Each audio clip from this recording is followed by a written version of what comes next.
God, that starter always sounds like it's about to die. You know, this is the part of the video where lots of guys start making sex jokes about sticking the nozzle into their gas tank and everything like that, and I gotta tell you, I just... that ain't me, man. I don't know. Every time I see a picture of a dude humping his bike or saying his bike is sexy or sticking in the gas nozzle and pretending like he's fucking his bike, I'm just like, man, I don't think of motorcycles like that, and it kind of weirds me out. When I think of my motorcycle, I think of like a friend, like my loyal steed, you know, not something I want to stick my erection into. But hey, that's just me. To me, that's like a cowboy wanting to stick his cock into his horse, and that just ain't my bag, baby. But if that's how you get your jollies off, more power to you, buddy. Yeah, sexy is just not the adjective that I would ever use to describe motorcycles, alright? You know what I think is sexy?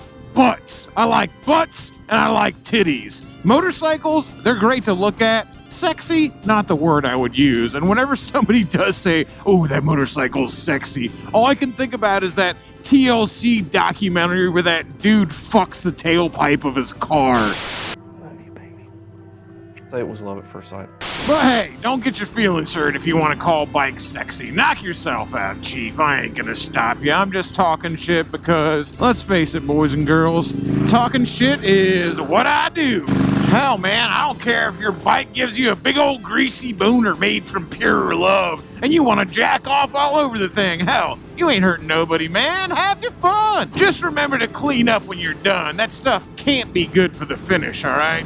So some of you might be wondering, why the hell am I out on this bright red dog dick of a motorcycle, the douche Cotty, instead of on the Rocket 3? Well, there's a good reason for that, and that's because I work today, but before I go to work, I'm heading out to Bert's Harley-Davidson to help a buddy out real quick. Yeah, I'm heading out to Bert's today because one of the techs there, a guy I've kind of become friends with, is starting a YouTube channel. So I'm going to go help him get his helmet set up. He's called Gulf Ghost. I don't know if he's got any videos out yet, but I'll have a link to his channel down in the description. Like a lot of people first starting out on YouTube, especially when it comes to motovlogging, there's really no instruction manual on how to set up your helmet or how to start making videos or anything like that. Hey, trust me, I had to poke my way around in the dark for a very long time. I went through a ton of trial and error before I found a setup that works for me. Whenever I can help somebody out and set their helmet up like I set up mine, because I know it works, I do it. You know, there's no reason for them to go through the trial and error because I already did. I'm going to be setting up his helmet the same way I have mine set up as it sits on this bike right now. You know, I don't have the best, most crisp, clear audio and video in the world, but it definitely works for what I do. It sounds good. We're going like 70 miles an hour right now. I know it sounds good to at least 100. It works, it's simple, and most importantly, it's affordable. It's super cheap. Besides the GoPro that I'm using, the whole setup that I have costs like 20 bucks. I still use a GoPro Hero 4 because I don't feel like paying GoPro $50 for a mic adapter that the GoPro Hero 5 and up has to use. And I never get any complaints about my video. People think it looks great. I think the GoPro Hero 4 takes fine video. It suffers a little bit at night, but I just don't record a lot at night. And of course, if you do have a Hero 5 or above, this stuff will still work for you. You'll just have to substitute my El Cheapo mic adapter with GoPro official $50 mic adapter. My mic adapter costs like 9 bucks. I think my microphone's like $4. And I secure the mic to the front of my helmet with a little bit of 3M Velcro. Like I said, I'm gonna set his helmet up when I get there, so you'll see the microphone I use, you'll see where I put it in the helmet. And this can work in a lot of different locations. I use the same exact setup on my dirt bike helmet. So it does work for either a front mount, which I'm wearing right now, or a side mount that I wear on my dirt bike helmet. You guys, if you've seen any of my hair scramble videos, you'll have seen that mount as well. The secret ingredient, of course, is duct tape. But I'll show you how I put the duct tape on once I get there. And if you guys want to buy any of the stuff that I use, including the Hero 4, which is pretty affordable now, if you want to get any of this stuff, I'll have Amazon links to everything I mentioned, including the GoPro Hero 4, which is really affordable these days. And you can look down in the description, find those, and get the exact same setup that I have. Those will be links that help me out. So if you use those links for anything at all on Amazon, I do get a very, very small little cut from that. But hey, every little bit helps. So just for comparison's sake, and I'm actually kind of curious myself because I never do this, here's what it sounds like at 80 miles an hour. I already know it works, but I want to see what it sounds like with the visor open. So this is what it sounds like with the visor open. I don't know if you're going to be able to hear it at all. I guess I won't know until I get this in the editing bay, but you know, I guess this is good to know for any guys who maybe wear open face helmets or something like that, or like a built well gringo or a dirt bike helmet. This is what my setup will sound like at around 80 miles an hour. Anyway, see you guys at Burt's. I guess I forgot to mention I also use a battery eliminator. I used to use the EN187s, but he doesn't make them anymore. But luckily, there's a company that makes them on Amazon. And the battery eliminator is just because the biggest drawback of the Hero 4, for me anyway, is the absolutely shit battery life. So I actually use a battery eliminator with a backup battery pack everywhere I go, which gives me, I don't even know, but at least like 3 or 4 hours of recording time with the very small battery pack that I use. But again, all that linked down in the description. All right, I think that's my man Gunner's bike, so I'm gonna go ahead and park next to him. All right, up here at Hurley with my man Golf Ghost. We're gonna get his helmet set up real quick. I've never seen, oh, this is actually the Vroom Vroom Dana helmet, that's right. All right, so typical setup for a dual sport helmet, Hero 4 right here on the side.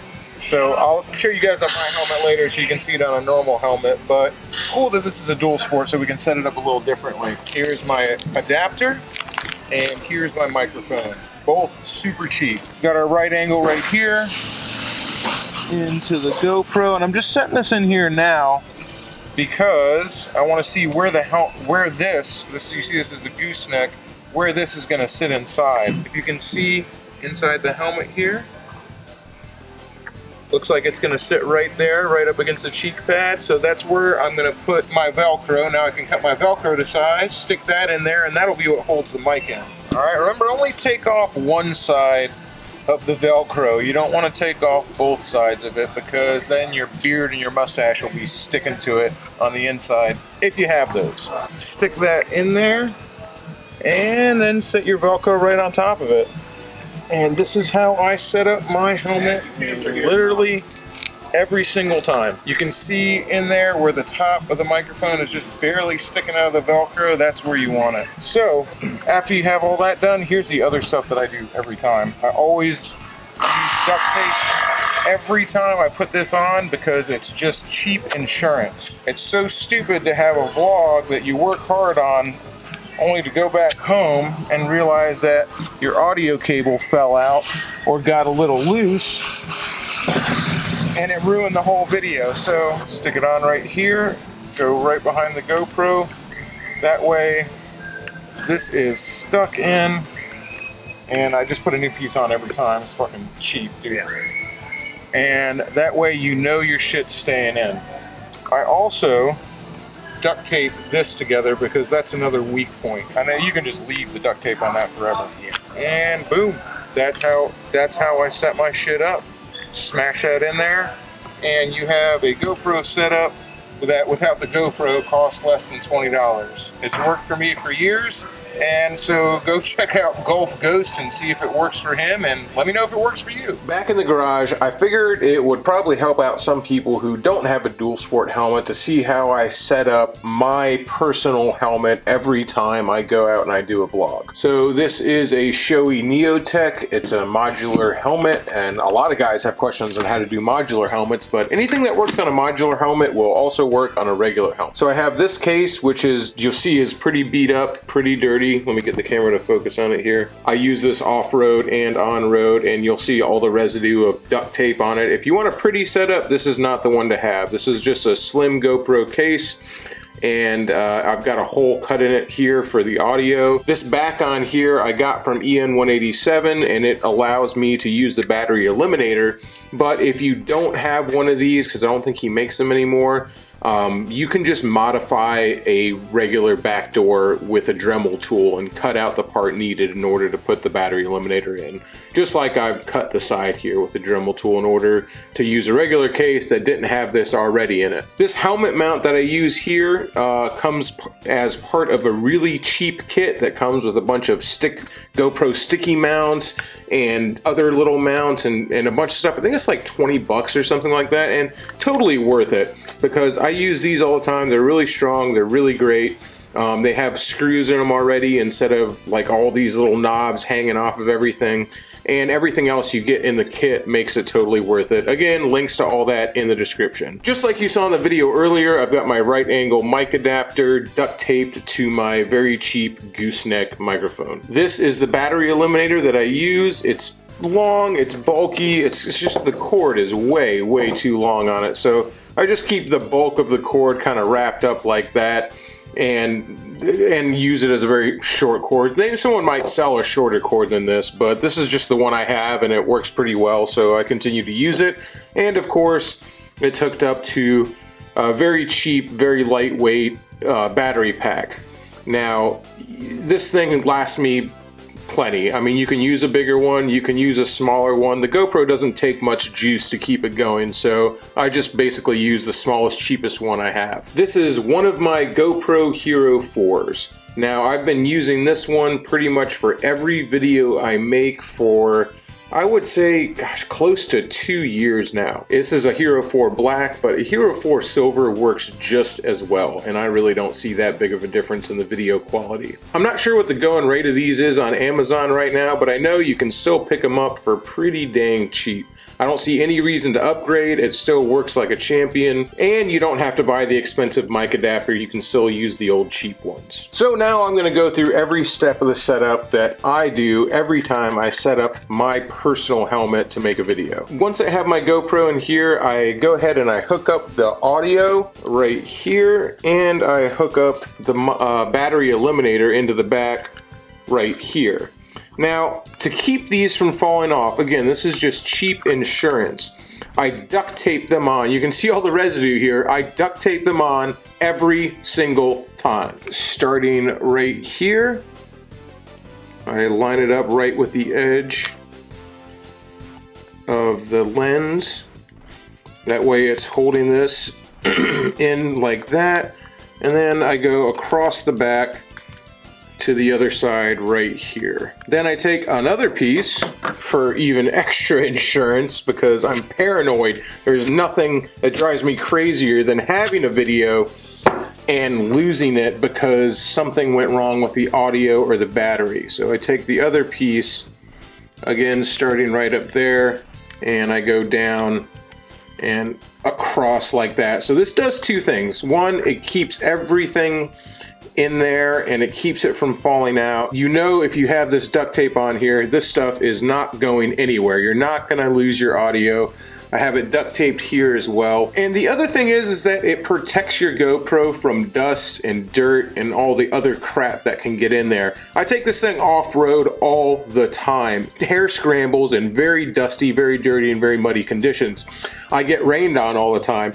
Now, with all this stuff on here, is it waterproof? No, but you are much less likely to get any kind of crap in your camera through all these little holes and all these little entry points that will eventually ruin it and also degrade the connection of your audio. So I duct tape it every time. Now you see I use a front mount here on my Shoei and clip in this. Now you'll remember on Gulf Ghost, I had the Velcro on the inside of the helmet. It's a little easier to see, I think, where I have it on this one. You see I have that Velcro right there. Let me see, actually let me take this chin curtain out. It's easier to see. So what I do is I peel back the side right here and I take my microphone, stick it in like so, and put the duct tape over it. Or sorry, not the duct tape, the Velcro over it. And that way I have just the very top, can you see in there? I have just the very top sticking out. And this works really well on modular helmets like this. It will work well on any helmet though. I mean, this will work well on a regular helmet. It doesn't have to be a modular helmet, but I know guys who use modular helmets sometimes are worried because a lot of these other microphones go through the cheek pads and everything like that, and this thing is set up as pretty much as one piece right on the chin, so I can actually open my helmet just fine. Now, with this battery eliminator kit, so if you have a GoPro Hero 5 or up, the microphone adapter comes with an input for battery eliminator already, so you don't have to have this. But since I have a Hero 4, I have to have this. A lot of guys will actually like duct tape the battery somehow to their helmet and have the wire all done up, or sometimes I've seen guys will have it on the back. For me, it's just as easy to just stick this thing in my pocket and have the wire hanging. You might want to do something a little different or a little cleaner than that. It doesn't bother me to have this in my jacket pocket though, so that's how I run mine. And that, my friends, is how Shadetree Surgeon runs his GoPro on his helmet for every single vlog that he makes. I hope this helped you guys out. If it did, leave me a comment. Let me know if you're using a setup similar to this. I'm gonna have links to all this stuff, Amazon links in the description. Those links do help me out. So if you buy anything through those links, not just GoPro stuff, but if you buy anything off of Amazon after clicking on those links, it does help me out. I get a little cut of that, and it helps out the channel too. All that money will go to making new videos. So till next time, y'all. Keep it weird.